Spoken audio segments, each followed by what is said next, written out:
Hoje nós vamos concluir um capítulo que nós temos escutado há 5 domingos. Capítulo 6 do Evangelho de João, né? Que trata do tema do pão da vida. E para alguns pregadores é um pesadelo, porque pregar todo domingo sobre o pão da vida, né? E como eu, nesses 5 domingos, fui cada dia numa igreja diferente, não tem problema, né? Mas o problema é quem tem na mesma comunidade esticar esse tema durante 5 domingos. Mas é um tema muito precioso. Primeiro eu queria lembrar um pouquinho vocês do jeitão de João falar e contar quem é Jesus para a gente.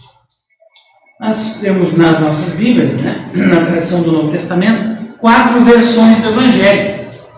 Marcos, Mateus e Lucas são chamados sinóticos. Estou enxergando aqui, não sei se está filmando. E João, que é diferente, é o 4º Evangelho, que é escrito bem depois dos outros, dos primeiros 3. E ele tem um jeito diferente de contar também quem é Jesus. Todos os evangelhos são um jeito de contar a boa nova, a boa notícia que é Jesus para o mundo. Mas João é escrito num tempo em que já tinha muitos cristãos e que muitos cristãos já tinham, inclusive, abandonado a igreja, deixado a igreja de Jesus Cristo. Então ele é escrito num tempo posterior, mais adiante, né?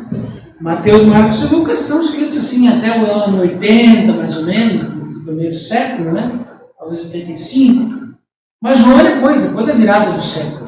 Né? E muitos cristãos já tinham deixado a igreja e uma confusão, né? Esperando como é que esse Jesus não vai voltar, diz que ia voltar para a gente, tal, não chegou ainda, não voltou. Então muita gente questionava.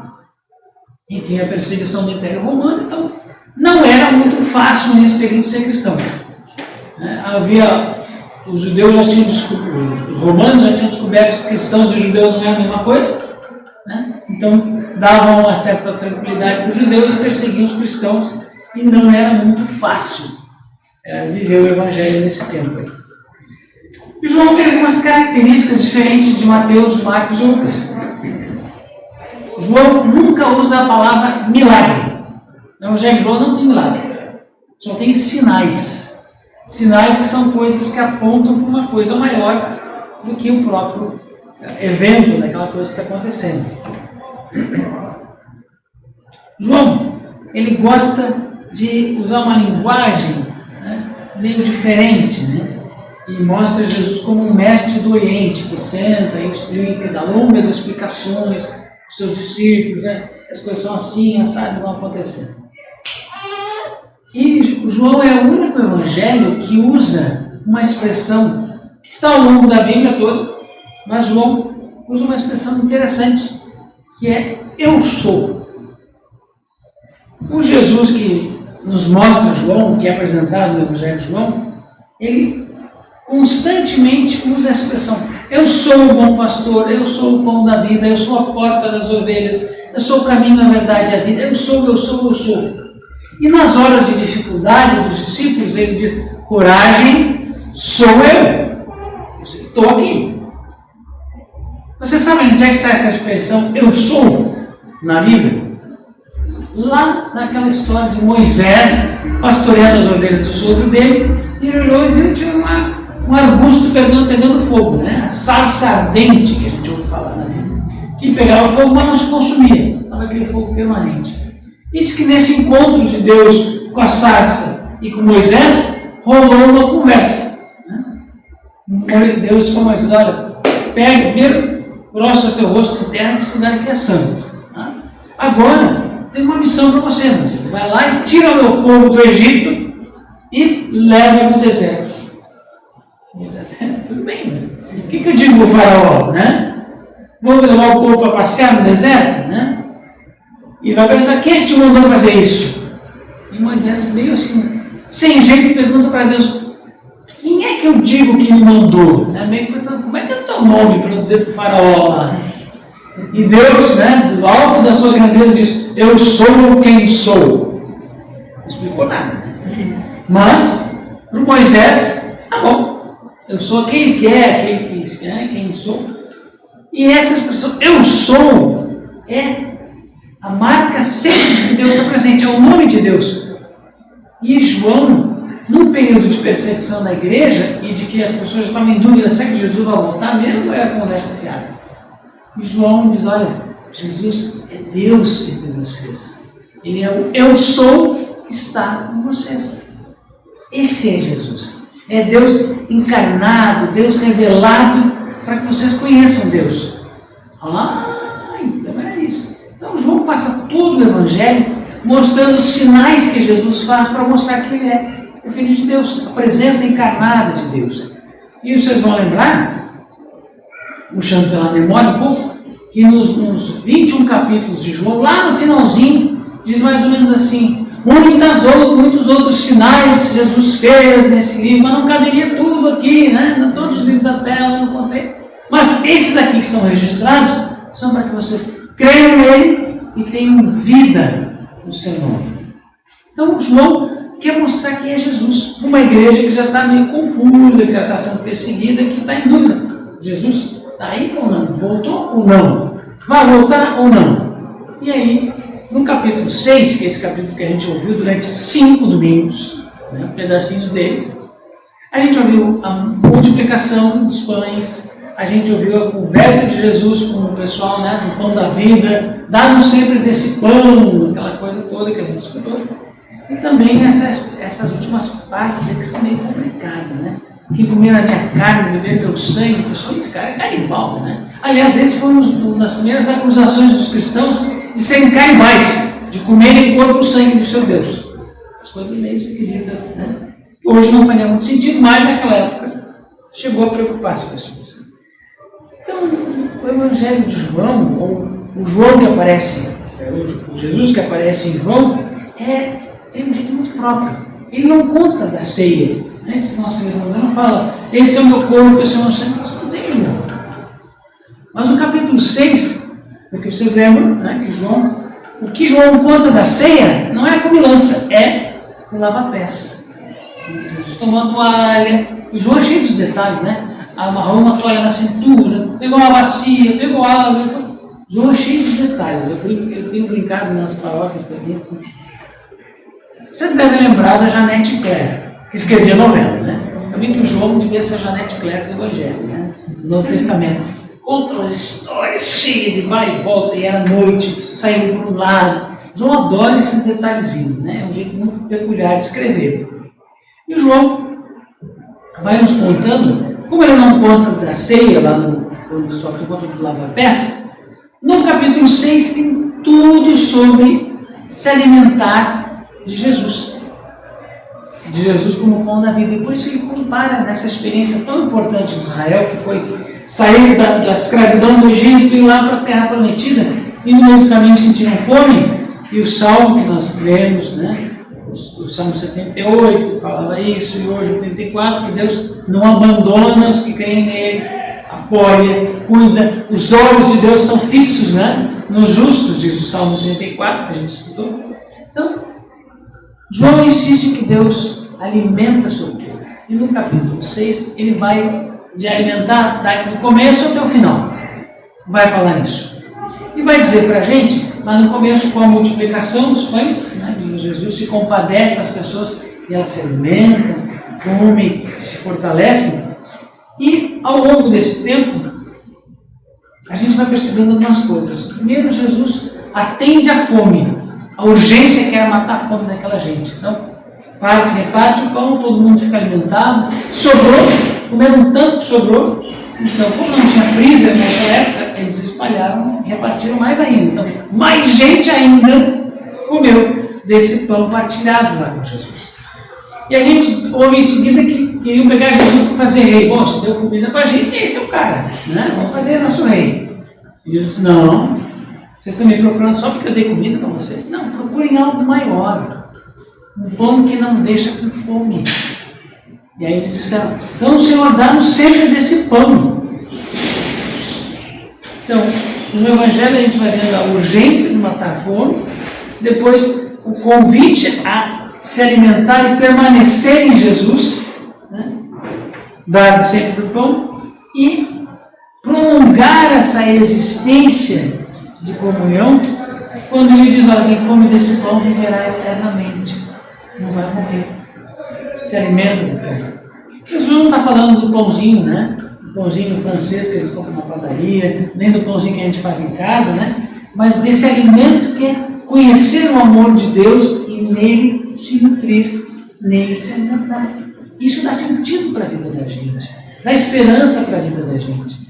E os discípulos tiveram dificuldade de entender. A gente ouviu hoje, né, quando o João estava lendo, que alguns disseram, isso é muito duro, isso é complicado, não dá para aceitar isso. E muitos foram embora.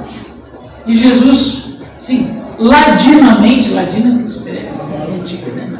Acho que é ladinamente, vocês não querem ir embora também?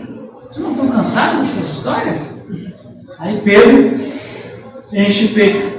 A quem iremos, Senhor? Para onde é que a gente vai? Só tu tens as palavras de vida eterna.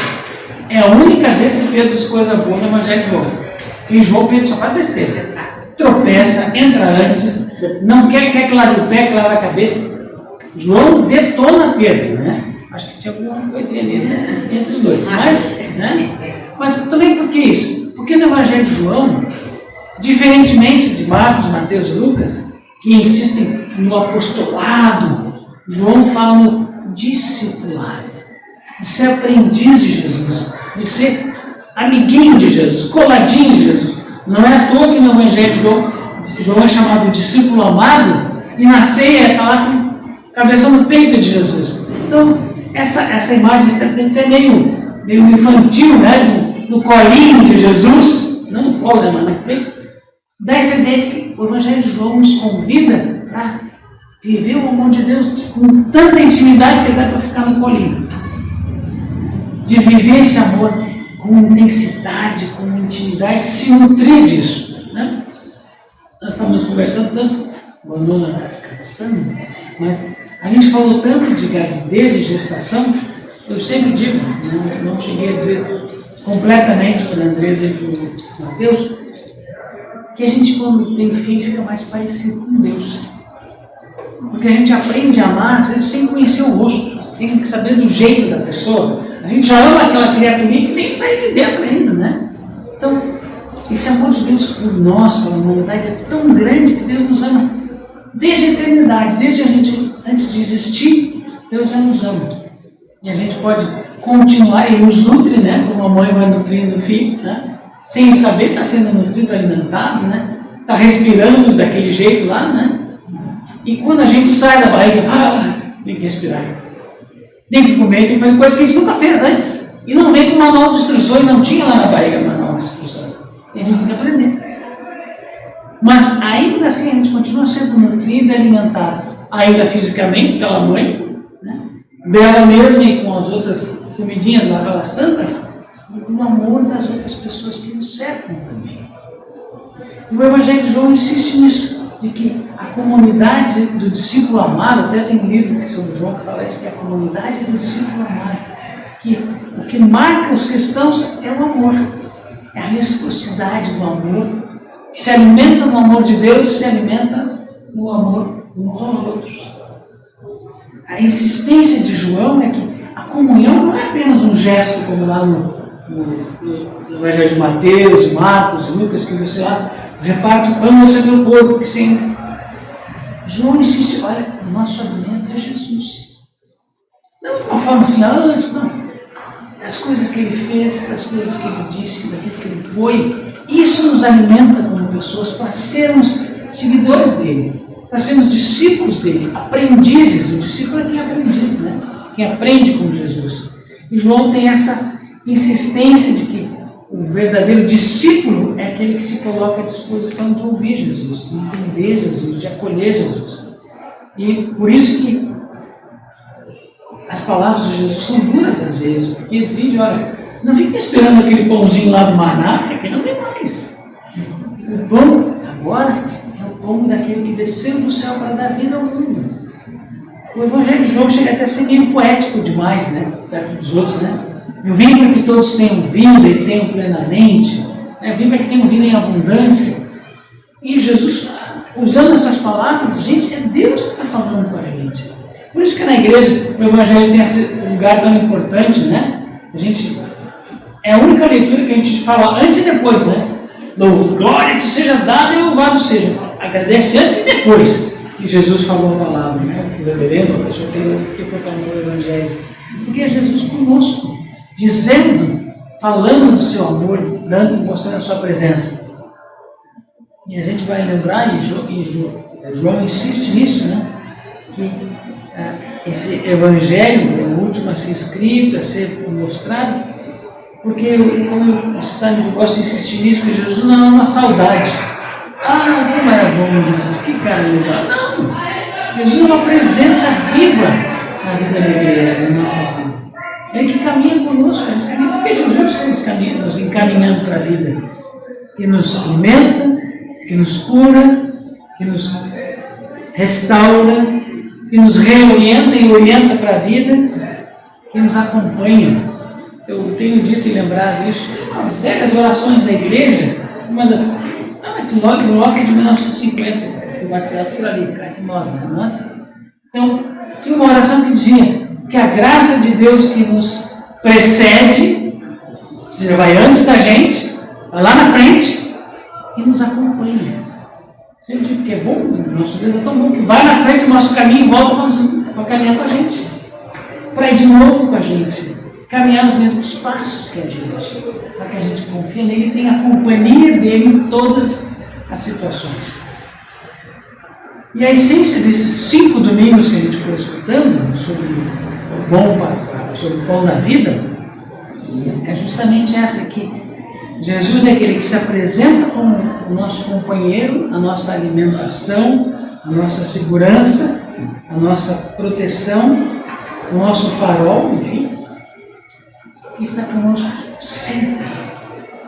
Isso foi dito no momento que a igreja estava em dúvida, gente. Quando a gente tem dúvida, quando alguém diz, fica tranquilo, tudo bem. Fica melhor, né? Fica mais tranquilo. E o João escreve no Evangelho para dizer isso, olha, Jesus está aqui conosco. A coisa parece estar complicada, os romanos estão nos perseguindo, os judeus estão brigando conosco, nos expulsando da sinagoga, mas Deus ainda está aqui com a gente. Deus está caminhando conosco. Não estamos sozinhos. E a gente precisa fazer escolhas. Lá a história do Josué, né? Eu e minha família vamos seguir. Então vamos continuar caminhando. Josué é uma história interessante. E dizem que o livro de Josué é uma espécie de novela, assim, né? Uma história romanceada dos acontecimentos de Israel, e que quer ensinar para a gente que a gente precisa escolher o caminho de Deus e se comprometer com ele. Não é à toa, né, que todo mundo já teve, eu também já tive na geladeira aquelas plaquinhas, né? Eu e minha casa serviremos ao Senhor. Uma vez eu escrevi no Sementes, isso não pode ser só imã de geladeira, né? Tem que ser a vida da gente mesmo. Que eu e minha casa vamos servir ao Senhor. Minha casa não é só meu lugar, meu espaço, mas aqueles com quem eu convivo, né? Agora também é. Né? Então, viver em Jesus é o chamado de João. A insistência desse Evangelho é essa: caminhar com Jesus, se alimentar de Jesus, viver a presença de Jesus. E as canções que a gente tem cantado, aquele Espírito que nos enche, é o Espírito de Jesus. O Espírito Santo, que a gente lembra lá no domingo de Pentecostes, é a memória de que Jesus está conosco o tempo todo, que Jesus caminha conosco o tempo todo. Nos anima, nos inspira, nos orienta para a vida. E agora, na semana que vem, a gente vai retomar Marcos de novo, né, que era o evangelista desse ano. Tivemos vamos dizer uma aula, mas tomamos um chá de João, né, de 5 domingos nos alimentando de João, porque ele queria contar isso para a gente. Porque os outros evangelhos falam, né, das ações de Jesus, mas João tem esse carinho de dizer, olha, pessoal, às vezes parece que a gente está meio perdido, meio sozinho, mas Jesus está com a gente. Por isso que ele é o Eu Sou. E a gente vai, sempre que ler o Evangelho de João, vai encontrar isso. Eu sou a porta, eu sou o pão da vida, eu sou o bom pastor. É Deus conosco sempre. Que o Evangelho de João nos anime a continuar as nossas caminhadas, para o nosso jeito de ser igreja, de saber que nós temos companhia com o nosso Senhor. Não estamos sozinhos, mas Deus conosco em Jesus.